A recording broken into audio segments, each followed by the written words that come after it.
So we're going to pick up where we left off, and with chapter 3 of my book called The First Shall Be Last.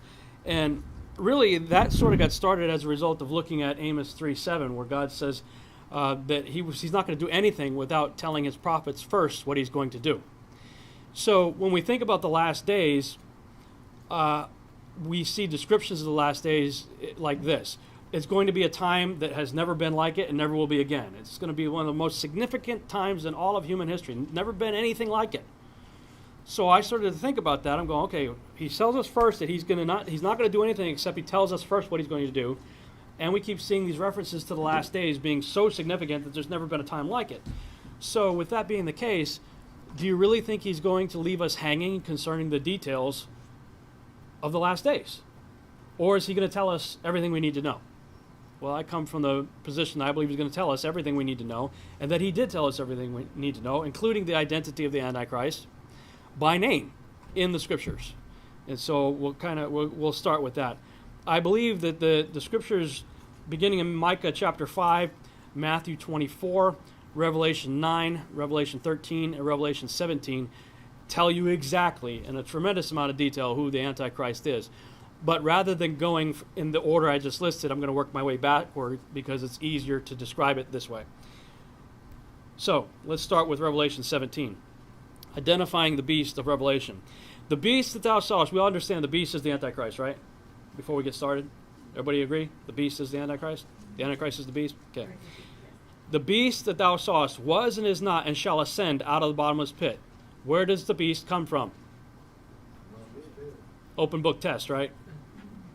Remember in school we used to have like geography open book test. Go, find the United States of America. And there's a map that says United States of America. Right here. Open book test. Where is he coming from? So he's not coming from Kenya? He's not coming from Hawaii? Says he's coming from the bottomless pit. Now, I've been a student of eschatology most of my adult life, and I've heard all kinds of things. Seems like every other president we have is a candidate for the Antichrist. Henry Kissinger is a candidate for the Antichrist. You know, Ahmadinejad's a candidate for the Antichrist. You know, there's the Mahdi. There's always somebody walking around the earth that, you know, his name adds up to 666, so he's got to be it, right? It says the beast comes from the bottomless pit. So that's where I'm going to look for the beast.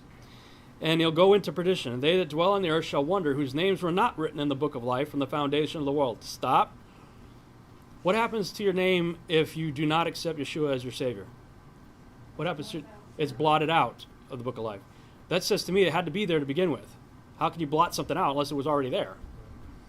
It's my opinion that all of our names are written in the book of life from the foundation of the world, but we have to accept our reservation that was paid for us at the cross. If we don't, then our name gets blotted out. He paid the price. You know, when I was asked to come speak up here, somebody paid for our hotel room.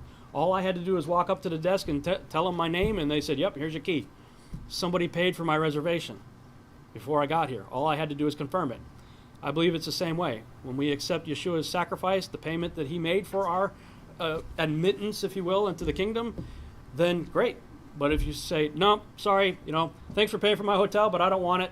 And they're like, wow, you know, we paid for everything for you. We did everything we could to get you here. Man, I'm sorry. Depart from me. You know. So who are these people whose names were never written then from the foundation of the world? It is my opinion, based on the research of Genesis chapter 6, that these are people who are never meant to exist in the first place. These may be hybrids. Abominations.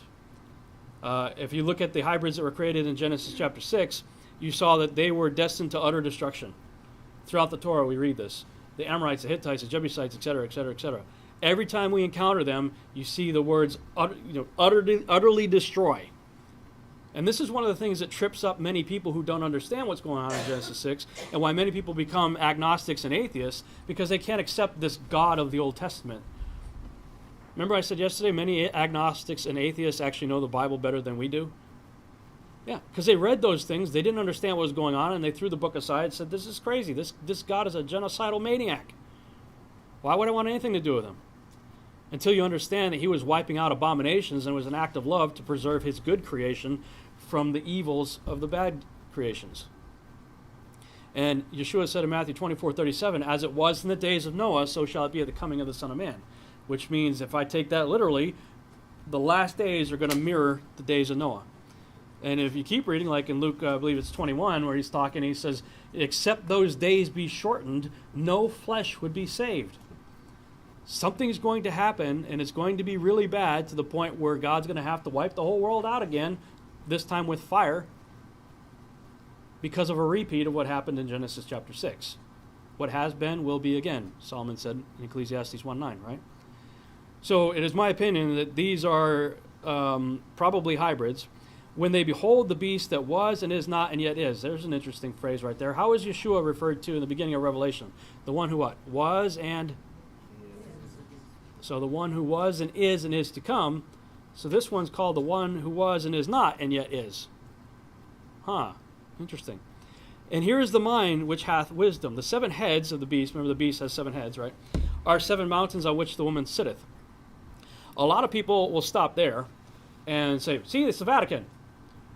Or they'll go off into 7 kingdoms, talking about kingdoms. Well, next sentence says there are 7 kings. Not talking about kingdoms there. Now, true, kings rule over kingdoms. That's true. But he's telling us to focus on individual people, not on kingdoms, though they may rule them. There are 7 kings. 5 of these individuals have fallen. 1 is, and the other is not yet come. And when he cometh, he must continue a short space. And the beast that was and is not, even he is the 8th, and is of the 7, and goeth into perdition. There's a ton of detail given in those few verses right there. So let's just go with the text here. It says we got 5 have fallen, 1 is, and 1 is yet to come. Okay. First thing we need to address again is that the word that was used there is kings. The Greek word is basileus. Strong's Concordance number 935 defined as a king, a ruler, an emperor. John did not use the closely related word basileia, Strong's Concordance number 932, which means kingship, sovereignty, rule over kingdom, etc. So all these teachers are out there saying it's seven kingdoms. That's not what the text says in English nor in Greek. It's talking about individuals we need to be looking at. So the 5 had fallen. Now, when I first started going down this line of thought, I had read a book by a guy named Peter Goodgame, who wrote a book called The Giza Discovery. This online for free. You can, I think it's thegizadiscovery.com or redmoonrising.com, I think is his website. Anyway, if you could just Google The Giza Discovery by Peter Goodgame. He was going down this same line of thought and put together a list of the people that he thought fit for the list of the 5 have fallen, 1 now is, and 1 is to come. And his list was based on, okay, if we know we're talking about the beast, we know we're talking about the Antichrist, let's look for people in the biblical account and in history who fit Antichrist-like characteristics. We know what the Antichrist is going to do and some of his characteristics, so let's see how many people we could find that fit the bill, basically. And this was the list that he came up with, and as I did my own research, and again, I consider myself to be a researcher. By that I mean I research what has been searched by others before me. I don't take anything, and I don't want you to take anything that I say any more than I take anything somebody else says just as gospel truth. Take it, absorb it, write notes down, and go search it out for yourself, pray, and let the Holy Spirit be your teacher, not me or anybody else. So when I hear somebody give something that just kind of really resonates with me, I'm like, cool, okay, that's interesting. I'm going to go look it up and go search for myself. I found that I agreed with the list that he came up with a few exceptions that we'll cover. Number 1, Nimrod. He's the first king in the Bible, in the post-flood world, certainly. He's tried to create a one-world system without God. In fact, his goal was to kill God. That sounds a lot like the Antichrist. Look at what he's trying to do, New World Order. He's going to make war with the one coming on the horse. We know that's Yeshua, so certainly fits. Pharaoh of Egypt at the time of the Exodus. This is something I recently stumbled across. There was a teaching done by Chuck Missler based on Isaiah 52:4, if I remember the address right. And he was basically saying that there's a very good likelihood, based on the wording of the text, that the Pharaoh at the time of the Exodus was an Assyrian. And what I find interesting about that is, if you look at the timeline, a lot of people will say that the Jews were slaves in Egypt for how many years? That's what everybody says, right? So Paul said, he set the guardrails up. Paul said from the giving of the covenant of Abraham until the giving of the Torah is 430 years. Nobody's in Egypt for 400 years during those guardrails. From the time of Abraham until Joseph is sold into slavery, other than a few trips there and back, but nobody's like spending time there, and certainly nobody's enslaved in Egypt for 400 years. From Abraham to Joseph is 215 years. So nobody's even in Egypt for 215 years. Then what happens? Joseph, he goes to prison, but he gets out, right? What happens next? Joseph is what? Made second in command of all of Egypt. So he's next to the Pharaoh. He's the guy, right? So, go a little bit forward from 215, and he's made, the second in command. And then the house of Jacob comes down, right, from Canaan. And then what happens then? Where do they go? Goshen. They're given like the best of the land of Egypt, and they're living like regional governors and princes in the land of Egypt. So now you're extending the timeline even further. Nobody's a slave yet. Best I can figure, they probably went into slavery right about the time of Moses' birth or very shortly before that. So 80 to 100 years max is all you can fit in the 430-year guardrail when you realize nobody's there until 215 and you progress that forward. So then a Pharaoh shows up that didn't remember Joseph. Well, how could that be if he was an Egyptian? National leaders, it's a good idea. You need to know your own history of the nation you're going to rule, right? Especially if you're coming of the people, for the people, by the people type of scenario, right? So if it's an Egyptian rising up through the ranks to become the next Pharaoh, he obviously would know about the other pharaohs in the history and Joseph, because it's not that far. I mean, we're talking maybe 100 years from the death of Joseph to the time that Moses is born. So Chuck Missler is talking about how, I think it says another Pharaoh, or whatever the word is used that precedes the Pharaoh, indicating a different person. He said the word is heteros, meaning of a different kind. A person of a different kind arose in the land of Egypt and became the Pharaoh and didn't know anything about Joseph. And so he put him into slavery. Now, Isaiah 52:4 says, "And thus saith the Lord God, my people went down afore into Egypt to sojourn there, and the Assyrian oppressed them without cause." And so he's got a whole teaching on that. I had never heard that before, but I'm like, well, that's absolutely fascinating, because one of the titles for the Antichrist is the Assyrian. We see that in Micah chapter 5 and elsewhere. There's a number of places it talks about the end-time tyrant as an Assyrian. So, and this guy, the pharaohs, of course, thought themselves to be a god, and they tried to wipe out God's people, right? So he's a good fit, definitely a good candidate for number 2. Number 3, Sennacherib, another Assyrian. Again, thinks himself a god, tries to wipe out God's people. Anybody know what happened to his army? Angel of the Lord came down and wiped out, it was 180,000 or something like that. I forget what the number was, but pretty much the whole army. And then he went home and his sons killed him. But if you think of Antichrist characteristics, he's a good fit. The king of Tyre, if you read about the description of the king of Tyre, it starts off describing him as a man, and all of a sudden the narrative kind of switches and starts talking about Lucifer, Satan. So clearly this guy had some kind of affiliation or likeness of the fallen one for that description to have been given. Now, Antiochus Epiphanes is not in our canonized text, although it depends on who you're talking about. If you're talking about the church that still has the Maccabees in their Bible, then it is canonized. Regardless, he's in my current 66-book canon of Scripture, he's in the intertestament period. Those who still have the Apocrypha in their Bibles, it's part of their Bible. He came in there and was killing people, like, you better eat this pig or you die. So start eating pork or you're dead. Set up the statue of Zeus and offered up a pig in the temple, right? And Maccabees, I think it's 1 Maccabees 4, if I remember right, called that act the abomination of desolation. They defined the abomination of desolation as bringing a pig into the temple. And Sheila said, my wife said, wow, if the abomination of desolation was the bringing of a pig into the temple, what are we now? This is the temple of the Holy Spirit. The abomination of desolation, defined as the abomination of desolation, was bringing a pig into the temple. food for thought. Pardon the pun. Yeah. Something to think about. But, I mean, if you look at what he did, he's definitely a good candidate for an Antichrist character. And I would suggest Alexander the Great may be another possible candidate.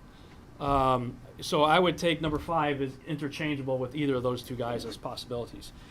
Alexander the Great, of course, is in the canonized text of the 66 book canon. And he's described as what? What's the symbol used for him? Yeah, the he-goat. Yes, he's described as a he-goat, and he has a horn between his eyes. And it says the horn is the first king. Well, the first king of the Bible is Nimrod. So it appears, at least as I look at that Alexander the Great did whatever he did, at least in the likeness and the spirit of Nimrod. So he's a candidate, in my opinion. The one that now is, well, that depends on when you think is. Like Clinton said, right? Well, what's the definition of is? Well, it depends on when you think John wrote the book of Revelation. If it's an earlier writing or a later writing. I've heard good arguments on both sides. I tend to lean more towards the 90 AD viewpoint, but I've heard good arguments for the earlier, pre-destruction of the temple argument.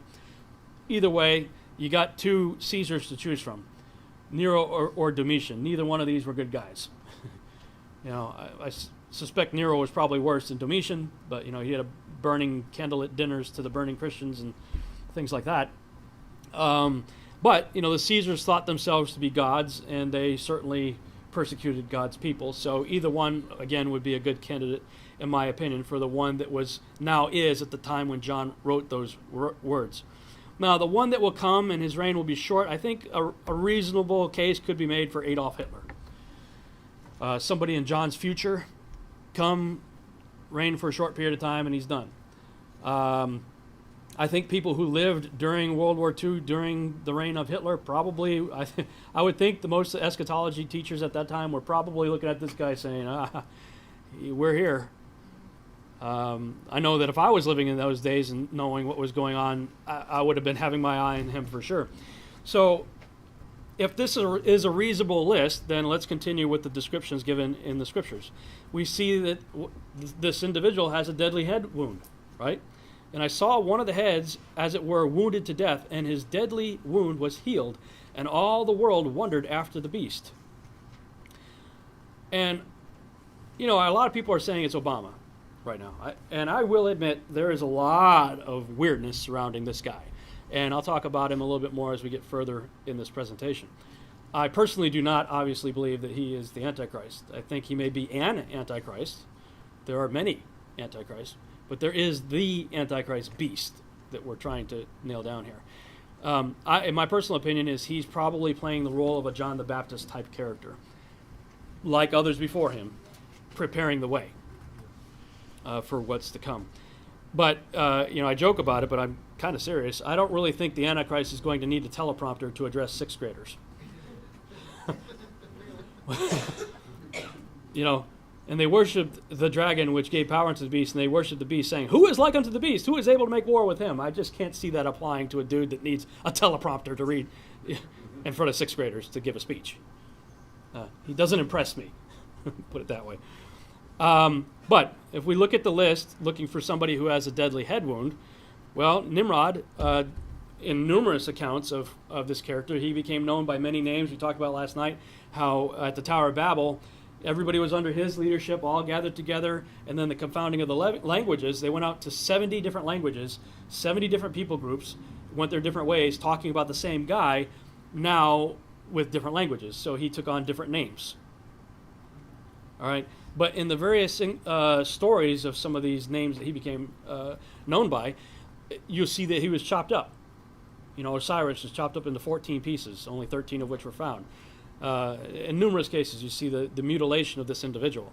The book of Joshua tells you that Esau cut off Nimrod's head. Esau was known as a mighty hunter, right? His dad loved him because he could bring home the venison, right? Remember the whole deal where Jacob fooled his dad, the whole deal with that. He was a good hunter. He was a teenager. He's about 15 years of age, I believe, 13 or 15, I forget, but I think he's 15. According to the Joshua account, he was out hunting Nimrod's pushing about 200 and change, 230, 215, something like that, years of age. He was known as a mighty hunter. He's out there, 2 alpha dogs in the same field. Esau waits in ambush and at the opportune time rushes out and cuts off Nimrod's head and kills his other 2 buddies that were with him. Meanwhile, Nimrod had a team of other people who were further away that heard the commotion, and they came running to see what was going on, found the dead body, and wanted to know who killed Nimrod, their king. Meanwhile, Esau had taken the coats that Nimrod wore, that according to Hebraic legend were the original skins that God clothed Adam and Eve with, that were preserved on the ark and later went through Ham to Nimrod, according to the text. I think that that's where legends, like in the Greek mythology of the Golden Fleece, some of these stories find their origin in possibly a real event like that. So Esau takes off running. Where does he go? He goes home. He's starving after the battle, and this mighty hunter sells his birthright for a bowl of beans. When we read Genesis, that doesn't make any sense at all. This mighty hunter comes in, sells his birthright for a bowl of beans? What? But when you realize the subtext of what's going on from the elaborated story that we get in Joshua, well, it makes perfect sense. This guy's running for his life from Nimrod's buddies because he just killed the emperor of the world. He's like, what do I care about my birthright for? I'm a dead man anyway. Just give me something to eat. Well, all of a sudden that story makes a whole lot more sense. Right? So, according to the Hebraic text, he was killed by Esau. Now, there are rabbinic legends that say that Nimrod was killed by Shem. There's a number of possibilities of what could have happened there. I basically think that what happened after Esau killed him is that Shem chopped him up into the remaining pieces that we hear about in the Osiris legend, and the pieces were mailed out to people just same way, the prostitute, I think, in the book of Judges, I think, where she was chopped up and they mailed the pieces to people. They're making a statement, basically. But if you can imagine, Nimrod is the emperor of the world, right? And he's killed, and nobody's there to witness. Nobody saw what really happened. How many people do you think would be trying to take credit for getting rid of this guy? Try to prop themselves up as, I'm the guy. You know what I mean? So, interesting. Pharaoh of Egypt at the time of Exodus, he did not have a mortal head wound. Sennacherib, no. King of Tyre, no. Antiochus Epiphanes, no. Alexander the Great, no. Domitian, no. Nero, possibly. It is said that he stabbed himself in the throat. And by the Hebraic understanding, that may be considered part of the head. Okay, let's give it the benefit of the doubt. And according to the official historical narrative, Hitler supposedly shot himself in the head. Although recent forensic evidence disputes that, they found that skull was actually a female skull, and there's no real evidence at all that showed that Hitler killed himself. In fact, there's a lot more evidence that suggests he probably got away, made his way to Argentina or someplace like that. So, but for the sake of argument, let's just say we got 3 candidates right there. Well, as we mentioned already, one of the titles used for the Antichrist throughout the Old Testament is the Assyrian. Which one fits that title? Only one. Nimrod. So by process of elimination, we've landed on Nimrod. Now, one of the names Nimrod became known by was Gilgamesh. Gilgamesh, there's a number of different versions of the Epic of Gilgamesh. The way I look at Gilgamesh, I have a book on Sumerian myths and legends by Stephanie Daly, I think was the author, Cambridge, I think, Press. She was saying that it was understood that the Epic of Gilgamesh was a fictional story, what we might consider a blockbuster movie of the time. And a good orator, a king, if he's going on a long journey with his troops, they would hire, the local Shakespeare, somebody who could tell a good story, and they would entertain the troops, when they had their downtime. And a good narrator or a good orator knows his audience. And so they would embellish the story. Maybe even include the king that he's with as part of the story, or local legends, or whatever. He would tailor the story for the various people that he was telling the story to. And so you had different versions of the Epic of Gilgamesh. So if you think of the Epic of Gilgamesh is like a blockbuster movie scenario, we could say, well, Harrison Ford is Han Solo. No, he's Indiana Jones. No, he's the President of the United States. No, he's a fugitive. Well, he's all of those things, right? One actor played many parts. So think of Gilgamesh as a fictional story in the Harrison Ford scenario, but instead of Harrison Ford, we're talking about Nimrod, right? One of the quotes from the Epic of Gilgamesh is, "Who can compare with him in kingliness? Who can say, like Gilgamesh, I am king?" Not exact, but pretty close to the same awe that people have reflected in Revelation 13. So there's a similarity there, but let's continue with this premise. Comparing Nimrod with Jesus, or Yeshua. Gilgamesh was said to be a God-man, right? We know that Yeshua is the son of man, but he's also the son of God, right? In the case of Gilgamesh, he's 1/3 man, 2/3 God. Well, 2/3 of 100 is what? 66.6%. 1/3 is what? 33.3%. 33 comes up an awful lot in occult circles and Freemasonry and secret societies, most of which the rituals go back to this guy right here. Osiris. He was one of the only other gods of antiquity besides our God, who was known as the King of Kings and Lord of Lords in the pyramid texts in the Book of the Dead, etc. Osiris, Mithra, Tammuz, these are various characters whose symbol was the cross. In this case, the Ankh, which actually predates the cross. The hoop of the Ankh represents resurrection. So there's this symbology already right there of a dying individual associated with a cross who rises from the dead. In numerous depictions of the various sun gods of antiquity, he's a dying and resurrecting figure. Apollo. In the case of Apollo, he's the son of God, the son of Zeus in that case. He rules from elsewhere. We know Yeshua is in heaven, right? We're his body here on earth. His head is in heaven. He's the head of the church, as it were. He is in heaven. His body's in heaven. Our body's here. We're the body. He's the head. In the occult, it's the exact opposite. It's the antithesis. You have the Horus and those who worship on the surface, and you have the Osiris, who's the ruler of the underworld. So it's an exact opposite in that scenario. We have the name of the Antichrist, the beast that comes out of the bottomless pit, given for us in Scripture in Revelation 9, verse 11. 9:11. Interesting. And they had a king over them, which is the angel of the bottomless pit. Where did the beast come from? Okay. Whose name in the Hebrew tongue is Abaddon, but in the Greek tongue hath his name Apollyon, which is a derivative spelling of Apollo. Same character. So it just told you who the Antichrist is. It's Apollo. And when you realize who Apollo is, and you start looking at the synchronicities of various mythologies, you realize, the Greeks are just borrowing from the Egyptians, who are borrowing from the Sumerians and the Babylonians, etc. And the Romans come along and borrow from the Greeks. Everybody's borrowing from each other, taking all of a sudden Zeus becomes Jupiter, and, they're taking the gods of those who came before them, renaming them in their own language and assigning attributes to them, and sometimes keeping the attributes borrowed from the other cultures. All right, so Apollo is the name of the Antichrist. 666, we all know about the number of the beast. We said that he was 1/3 man, right? Well, man is a carbon-based organism. The carbon molecule consists of 6 protons, 6 electrons, 6 neutrons. So just by default, man's number would be 666 by the carbon molecule. 2/3 God, 66.6. The Washington Monument represents a phallus. The obelisk in antiquity is a representation of the 14th piece of Osiris that was not found, that Isis fashioned in order to impregnate herself. So this is a disgusting object right here in our nation's capital, sticking up like a middle finger to God. And it's the largest phallic symbol in the world, standing at 6,666 inches tall by 666 inches wide at the base. When we talk about Nimrod, just by way of review, in my Teaching the Mythology and the Coming Great Deception DVD, these are just some of the names that he became known by. There are many more.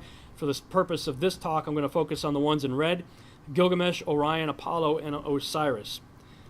Because some very interesting things have happened in the last few decades. They found the tomb of Osiris in 1999. Dr. Zahi Hawass is one of the most renowned Egyptologists out there. He said, "I have found a shaft going 29 meters vertically down into the ground, exactly halfway between the Chephren Pyramid and the Sphinx. At the bottom, which was filled with water, we have found a burial chamber with 4 pillars. In the middle is a large granite sarcophagus, which I expect to be the grave of Osiris, the god. I have been digging in Egypt's sand for more than 30 years, and up to date, this is the most exciting discovery I have made. This is what they found. Where the red star is between the middle pyramid and the Sphinx, that's where they found this opening. For years, they thought it was just a well, a watering well, because it was an opening, but it had water in it. And people would play in it or do stuff in it or whatever. For whatever reason, they decided, let's pump the water out and see what this thing really is. So they pumped the water out, went and found that it went down into this antechamber there, and they walked around, found another opening, and went down, and they found an area that had 6 sarcophagus and another opening, a 7th one. How many heads did the beast have? 7. 6 and 1, right? So you had 3 here, 4, 5, and you went down into the other one down here. So they went down there, and this is what they found. They found, this is an artist's rendition of what they found. Basically a square island that had water going around it, like a moat. They had 4 pillars on it that had writing on it that I suspect were instructions for how to use this chamber. And then you have another moat surrounding an island that had a very large, I think it was about 10 feet long sarcophagus. The lid was open and there was a body in it.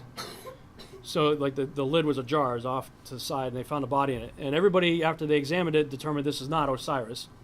Very likely it was somebody put into this chamber, probably with the hopes of being resurrected. Could this be a resurrection chamber, I think is the big question. And it didn't work, apparently. The person was still there. We talk so much about dispelling myths. How about confirming one? What is this? Susie, this is the tomb of Osiris. The god of the underworld. This once extravagant mausoleum, a moat with 4 pillars engraved with hieroglyphics constructed thousands of years ago, was intended to be a shrine for the keeper of the afterlife. So, flash forward a few years later, the tomb of Gilgamesh was found in April of 2003. And in this case, there was a body. And it was a very large body. And from all accounts that I had read and heard about this, the body was still very well preserved. I believe that Osiris was the very first mummy, the first person to be preserved through mummification.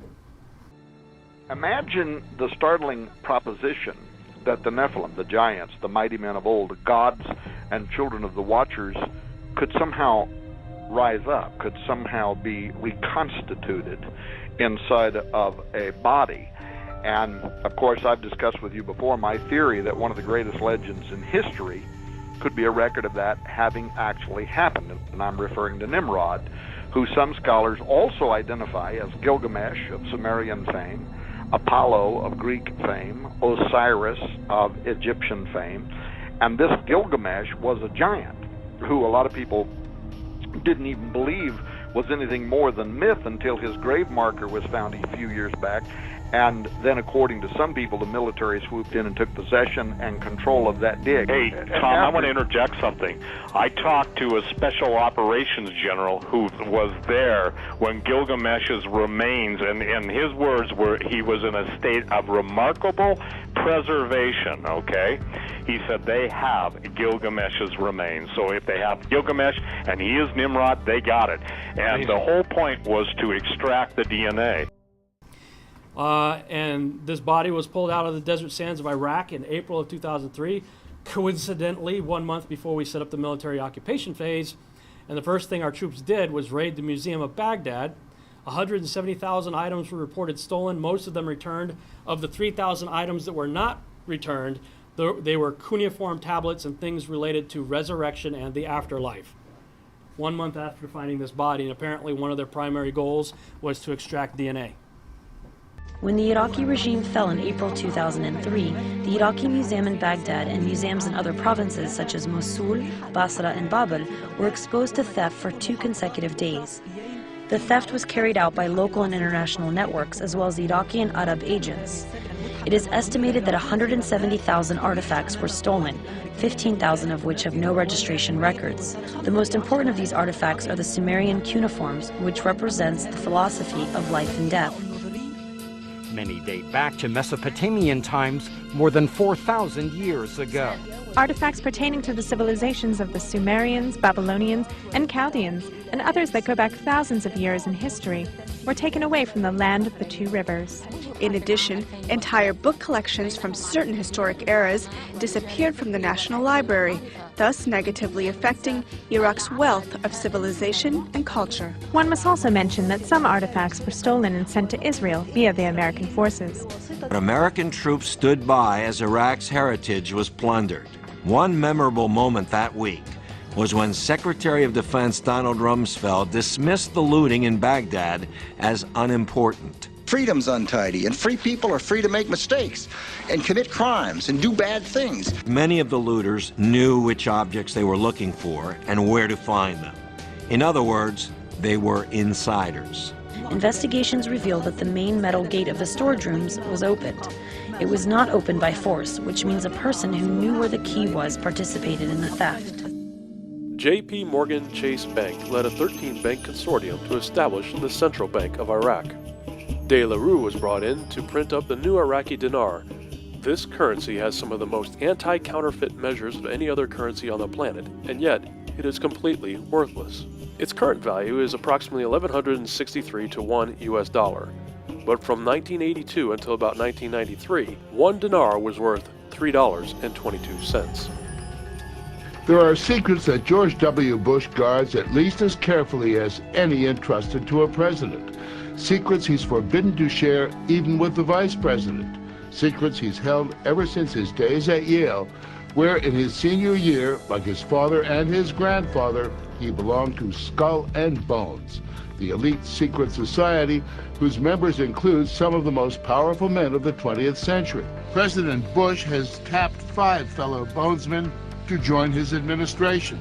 Most recently, the head of the Securities and Exchange Commission, William Donaldson, Skull and Bones, 1953. Bones is not restricted to Republicans. Yet another Bonesman has his eye on the Oval Office. Senator John Kerry, Democrat, Skull and Bones, 1966. You both were members of Skull and Bones, a secret society at Yale. What does that tell us? Not much, because it's a secret.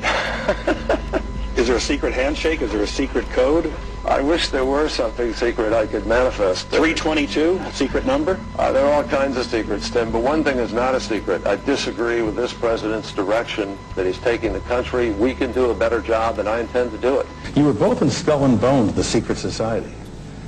It's so secret we can't talk about it. What does that mean for America? The conspiracy theorists are going to go I'm wild. sure they are. I don't know. I haven't seen the web. Number 322? First of all, he's not the nominee, and look, I look forward. Are you prepared to lose? No, I'm not going to lose. Saddam, Saddam, Saddam, Saddam, Saddam, Saddam, Saddam, Saddam, Saddam, Saddam, Saddam, Saddam, Saddam Hussein. War and danger. Continuing danger. Hour of danger. Very, very dangerous world. The evil terrorists. Terrorists, terrorists, terrorists, terrorists, terrorists, terrorists, terrorists, terrorists, terrorists, terrorists, terrorists, terrorists, terrorists, terrorists, terrorists, terrorists, terrorists, terrorists, terrorists. Dramatic changes now beginning to occur. John Kerry with 77 electoral votes and George Bush with 66. These men are like this. The only thing that unifies them are Skull and Bones. Skull and Bones will still keep control of the presidency. By our efforts, we have lit a fire as well.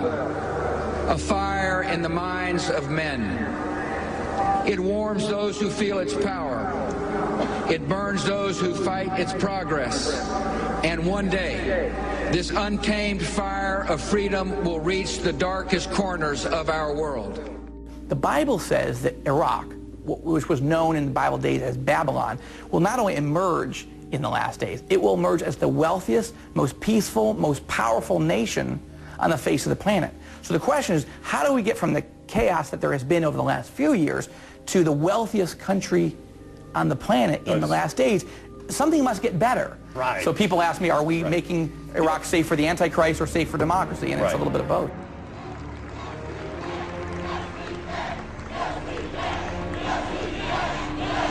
We cannot continue to rely only on our military in order to achieve the national security objectives that we've set.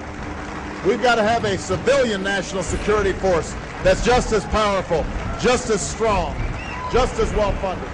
And those who tell us that we can't, we will respond with that timeless creed that sums up the spirit of a people. Yes, we can. With profound gratitude and great humility, I accept your nomination for presidency of the United States.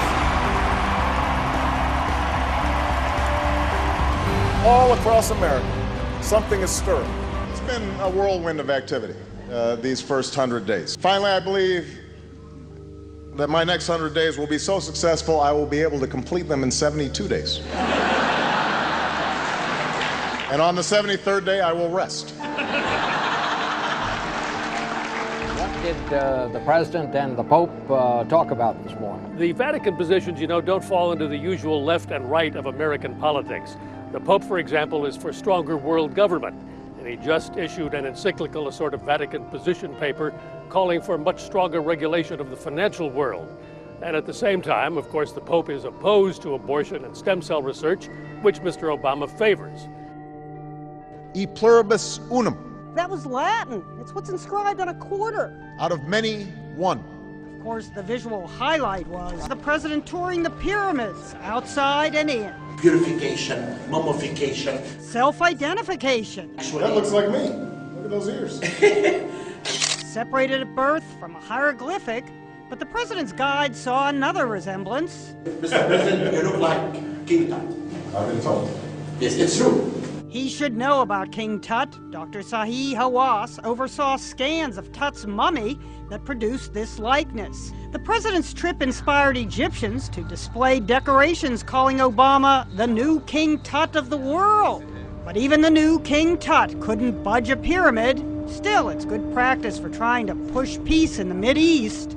Scientists from all over the world are trying to figure out what caused a mysterious blue light to spiral in the sky over Norway on Wednesday. Early yesterday morning, just before dawn, this appeared in the Norwegian sky. A blue light, small at first, growing into a spiral, and then disappearing into what appeared to be a black hole. Thousands of Norwegians bombarded the Meteorological Institute to ask what that light could have possibly been. Some feared it could have been a meteor, others a black hole, and there are even those that thought it could be aliens. December 21st, 2010, I looked up and I saw a decapitated blood red head, looked like, floating over the shoulders of Orion at 2:22 in the morning. Oh, by the way, 2:22 in the morning Central Standard Time is 3:22 in the morning Eastern Standard Time. 322 is the coveted number of the Skull and Bone Society, of which the whole Bush family has been strongly associated with, as was Kerry. 2 Illuminist, 322. What's that? A skull? A decapitated head on top of a pile of bones? 322. What was happening in Iraq at that very moment? Iraq had just announced the foundation of its newly formed government. And the entire planet, you could look this up for yourself, shook. The seismographic monitors that check earthquake activity around the world, every one of them went into the black that night. What's going on? I don't know. After nearly 9 years, our war in Iraq ends this month. Today I'm proud to welcome Prime Minister Maliki, the elected leader of a sovereign, self-reliant, and democratic Iraq. In the coming years, it's estimated that Iraq's economy will grow even faster than China's or India's. Here's my dinars. I got them. Well, look, I'm from the Trade Bank of Iraq, the only ATM in the country. Look, this is a country that's resource-based, that obviously has tremendous aid by the U.S., but could be very self-sufficient with all these oil companies that we've been talking about that are exploring, they're about to explore there. And so I told my viewer, look, I can't fight it. I would like to know how best to get it, and it would really be great if these guys set up these ETFs all the time. How about an ETF to play the dinar? That would really be the best way to go. For the first time in 2 decades, Iraq is scheduled to host the next Arab League summit, and what a powerful message that will send throughout the Arab world. And finally, we're partnering for regional security. For just as Iraq has pledged not to interfere in other nations must not interfere in Iraq. Iraq's sovereignty must be respected. And let us never forget those who gave us this chance.